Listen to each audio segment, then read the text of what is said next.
تو امتحان میں کامیاب ہو گیا، فاطمہ کی ڈگری دے دی، 100 میں سے 100 نمبر عطا فرما دیے۔ ابراہیم علیہ السلام نے عرض کی اس سے آگے بھی کوئی اور نصاب ہے؟ تو اللہ کریم نے فرمایا وَفَدَيْنَاهُ بِذِبْحٍ عَظِيمٍ، ہم نے اس قربانی کو ایک بڑی قربانی میں بدل دیا ہے۔ سمجھ لیں، آل محمد صلی اللہ علیہ وسلم اولاد علی علیہ السلام کے ساتھ تو حضرت ابراہیم و اسماعیل علیہ السلام کا نصاب نہیں ملتا، تو مولوی ان کو عام بندے کے برابر کیسے بتا سکتا ہے؟ لوگ کہہ دیتے ہیں قانون سب کے لیے برابر ہوتا ہے، یاد رکھیں قانون ان سب کے لیے برابر ہوتا ہے جو آپس میں سب برابر ہوتے ہیں۔ یاد رکھیں سید بادشاہ بھی دیکھنے میں عام بندے کی طرح ہوتے ہیں، نماز روزہ حج زکوٰۃ سب اعمال بھی سب لوگوں کی طرح برابر کرتے ہیں، مگر ان کے اور ہمارے نصاب میں اتنا فرق ہے کہ ہم پر صدقہ کھانا حلال ہے اور سید خاندان پر صدقہ کھانا حرام ہے۔ بظاہر دیکھنے میں ایک جیسے ہیں مگر نصاب میں حلال اور حرام تک کا فرق ہے۔ یہ جس نے نصاب میں فرق ڈالا ہے وہ آل نبی ہونے کی وجہ سے فرق پڑا ہے اور اولاد علی علیہ السلام ہونے کی وجہ سے فرق پڑا ہے۔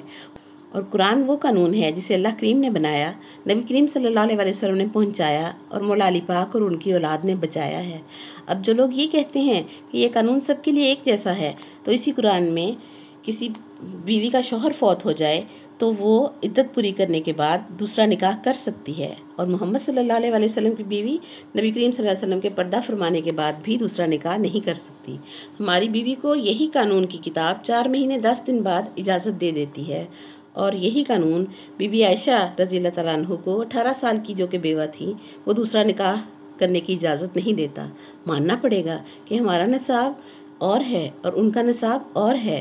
جس خاندان کا قانون ہمارے قانون سے نہیں ملتا تو سوچنے کی بات ہے کہ اس خاندان کا خون ہمارے خون سے کیسے مل سکتا ہے۔ یاد رکھیں بی بی سیدہ خاتون جنت سلام اللہ علیہ سے ایک عورت نے آ کر عرض کی کہ میرے پاس 40 اونٹ ہیں، میں کتنی زکوٰۃ دوں؟ بی بی صاحبہ نے فرمایا 1 اونٹ دے دو۔ پھر اس نے پوچھا کہ آپ 40 اونٹوں پر کتنی زکوٰۃ دیتی ہیں؟ اپنا نصاب چھوڑ کر وہ بی بی صاحبہ کا نصاب پوچھنے لگی، تو بی بی صاحبہ نے فرمایا تمہیں اللہ 40 اونٹ دے تو تم پر 1 اونٹ دینا واجب ہے، اور محمد صلی اللہ علیہ وسلم کی بیٹی فاطمہ سلام اللہ علیہ پر واجب ہے کہ 40 کے 40 اونٹ زکوٰۃ میں دے دے۔ مطلب یہ ہوا ہمارا نصاب اور ہے اور آل محمد صلی اللہ علیہ وسلم اولاد علی علیہ السلام کا نصاب اور ہے۔ اور یاد رکھیں ہم جو ایک جیسے ہیں اس دنیا میں ہم سب کے رشتے روز قیامت گم ہو جائیں گے، پہچان ختم ہو جائے گی۔ قرآن کہتا ہے باپ بیٹا کہیں ہوں گے، ماں بیٹی کہیں ہوں گی، نفسا نفسی کا عالم ہوگا، ایک دوسرے کی پہچان نہ ہوگی۔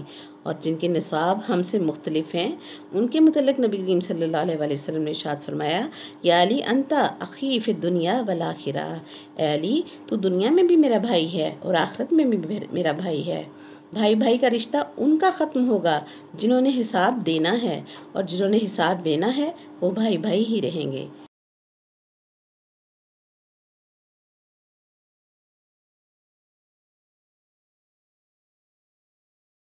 اسی لیے تو اللہ پاک قرآن پاک میں ارشاد فرماتا ہے یا ایھا الذین آمنوا اتقوا اللہ وکونوا مع الصادقین۔ آمنو کہہ کر کلاس واضح کی ہے کہ کس کلاس کا امتحان ہے کہ اللہ سے ڈرو اور صادقین کا ساتھ دو۔ یاد رکھو سچے سامنے لانا میرا کام ہے، تمہیں سچے دکھانا میرا کام ہے، اور صادقین کا ساتھ دے کر پاس ہو جانا تمہاری مرضی ہے، اور نعوذ باللہ سچوں کی مخالفت کر کے فیل ہو جاؤ تو بھی یہ تمہاری مرضی ہے۔ اسی لیے فرمایا اما شاکرن و اما کفورا، یہ عمل تیرا اپنا ہے، سچے کا ساتھ دینا تمہارا امتحان ہے۔ اس امتحان میں 33 نمبر لے کر بھی پاس ہو گئے تو بھی پاس ہونے والوں کی فہرست میں شامل ہو جاؤ گے۔ 50-60 نمبروں والا نہ صحیح، ہم اتنے نمبر لے کر بھی پاس ہو جائیں تو اللہ کریم سے عرض تو کر سکیں گے نا کہ حسنین کریمین کی جاگیر دیکھنے کا دل کرتا ہے۔ اگرچہ ہمارے پاس نمبر 100 نہیں ہیں، لیکن سچے کے سامنے کھڑے ہونے والا اگر ایسا کہہ دے کہ میرا مال جان اولاد عزت آبرو ہر چیز تجھ پر قربان ہے تو اس کو 100 نمبر مل جاتے ہیں۔ اور اگر کوئی سچے کے سامنے کھڑا ہو کر عرض کرے کہ میں حاضر ہوں، میری بیوی اور اولاد میرا ساتھ نہیں دیتے، میں جہاں بھی کھڑا ہوں گا تیری سچائی کی گواہی دوں گا، تو اس کو 40-50 نمبر مل جاتے ہیں۔ یہ دنیا میں کھڑا ہو کر کہنے کی جرت تو رکھتا ہے نا کہ سچا کون ہے۔ اور 33 نمبر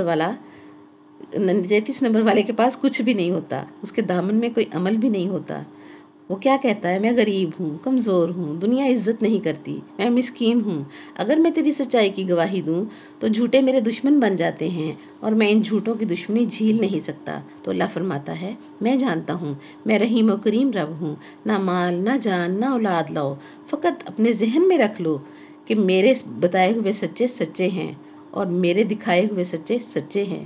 ذہن میں یقین کر کے، سوچ میں، فکر میں، عقیدے میں رکھ لو تو 33 نمبروں کے لیے تم پاس ہو جاؤ گے۔ 33 نمبروں کے لیے یہ فکر ضروری ہے۔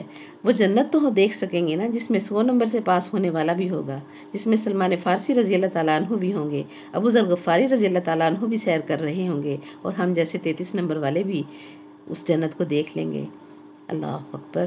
آج کے لیے اتنا ہی۔ زندگی رہی تو کل قرآن کے بتائے ہوئے صادقین پڑھیں گے، سچے پڑھیں گے، تاکہ ہمیں پتہ چل جائے کہ جب ہمارا نصاب سچوں کے ساتھ رہنے سے مکمل ہوتا ہے تو پھر ہمیں کس طرح کے سچوں کو جو ہے وہ ان کا ساتھ دینا ہے۔ وآخر دعوانا الحمدللہ رب العالمین۔ سبحانک اللہم و بحمدک و نشہد ان لا الہ الا انت نستغفرک و نتوب الیک۔ السلام علیکم ورحمۃ اللہ وبرکاتہ۔